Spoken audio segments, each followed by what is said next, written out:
This was my third and probably best experience with codeine.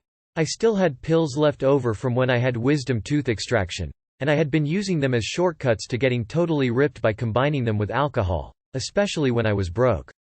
On this instance, I was a frat party with a bunch of my girlfriends. I took 2 pills at around 11 p.m. or so, and proceeded to have several drinks. A sex on the beach, whiskey sour, a poorly made zombie, and a very disgusting tequila sunrise. Mind you, I drank these over the course of the night, not all at once. It took about 40 minutes before I started feeling the distinct codeine buzz. Kind of out of nowhere, you start to feel real happy and mellow and drunk, but in a more clear-headed, unsloppy sort of way. You don't get those heavy legs or slurring words, and your balance is seemingly unaffected. This time around, however, I experienced an additional effect I had not previously experienced. My body felt good, similar to ecstasy but obviously not as intense. This lasted for a good portion of the night, and it felt great. This is the one very noticeable and unpleasant things about doing codeine, though. You can tell the very instant your buzz is going away. It's not gradual at all. All of a sudden, boom, the ride is over, and then all you feel is extremely hammered and heavy. And the worst part?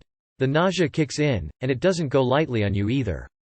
At the point this occurred, I ate this ham and cheese sandwich, which tasted unusually delicious for some reason, and for a few minutes I felt better, but then the nausea came right back.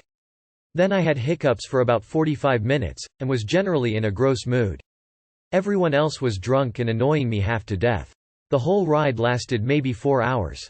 Then I dragged myself home and passed out, still feeling so nauseous that I wished I had never heard of codeine. The next day I felt exhausted, but personally, I attribute this a lot more to the alcohol than the codeine. Alcohol always makes me feel like crap the next day. I still have not taken codeine by itself. However, if you are going to drink with it, I wouldn't recommend taking a greater dose than the 30 milligrams. I am pretty sure that anything more would have had me throwing up all night. All in all, though, I am sick of codeine. Personally, the nausea just ruins it for me. I like more intense mind-blowing things like geltabs and good ecstasy better. I don't drink very often and don't go for downers and tranquilizers. However, if things like Valium and Percocet are your thing, give codeine a try. You may like it as well.